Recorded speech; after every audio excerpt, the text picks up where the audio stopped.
Hi guys, welcome back to Flora Fun and Food. My name is Lauren and today we're going to be making jalapeno poppers. Now this is my grandma's recipe and we always beg her to bring these to family dinners and events and things because they are delicious.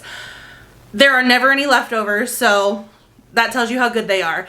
This recipe is also super simple and it only requires 4 ingredients. I will say beforehand, make sure you wear gloves. I tell you here in a minute to do it, but I don't know if you can tell, but I touched my chin with my gloved hands and now I have this huge red, like burning spot on my skin. So if you have sensitive skin, gloves are your friend. So with that disclaimer in mind, let me show you how to make these. Step 1 is to put on some gloves because even though jalapenos are really not, terribly spicy compared to other peppers, they can burn your skin. I especially feel it underneath my fingernails because you do have to scrape out the ribs and seeds on this. So better safe than sorry. I learned that lesson the hard way. So now that we have our gloves on, let's get started. We're going to start off by washing our jalapenos in the sink. And on a clean cutting board, we're going to go ahead and slice these all in half lengthwise and clean out the seeds and ribs. If you like them a little more spicy like I do, you can leave the ribs in.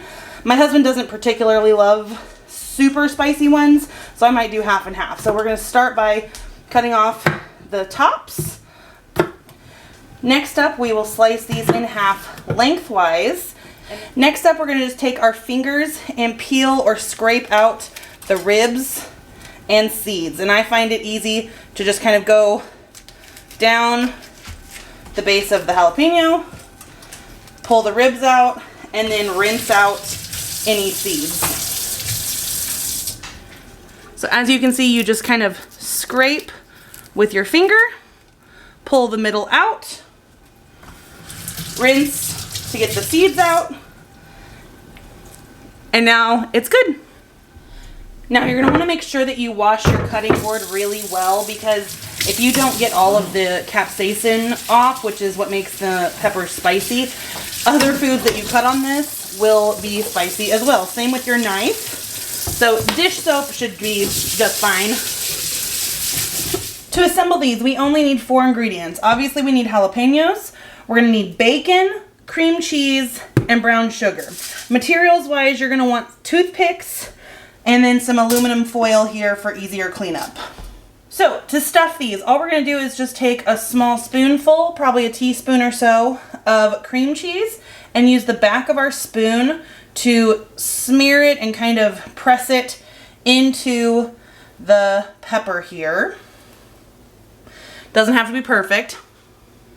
Now that we have our cream cheese and our peppers, we're going to go ahead and wrap them all with bacon. And I'm just going to take this and cut it in half. You don't have to cut them in half, but I just find that I don't really need that much bacon around these. And then I can make more.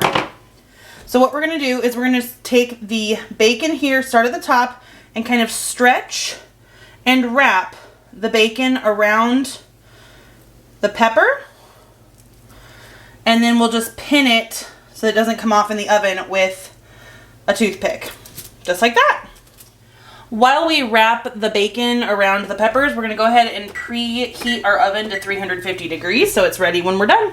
Now that we have our peppers wrapped, we're going to add the last ingredient, which is a sprinkling of brown sugar. And I like these a little more sweet, but you could add as little or as much brown sugar as you want. This gives it a really nice kind of caramelized coating that is really hard to beat. If you have leftovers like I do here, you can either wrap more bacon around these, or like what I'm gonna do is just use it up for breakfast tomorrow.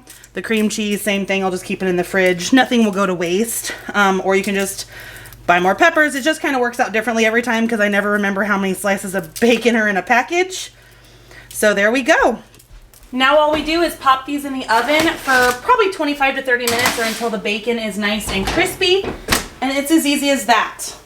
Okay, it has been 25 minutes. I'm gonna go ahead and check on these and they actually look pretty good. You could, if you want the bacon a little more done, leave them in for about 5 more minutes. But I like them kind of on the chewier side bacon-wise. And here you have it, the finished product. These are so good. They probably could have done with a few more minutes. Sometimes the cream cheese will get a little more golden brown on top because of the brown sugar, but I've also done it too long to where it burned. So I would rather it be a little on the less done side than risk burning it. So if you enjoyed this video, please give it a thumbs up and head over to my channel to subscribe for more content. And I hope to see you guys very soon. Thanks guys, bye.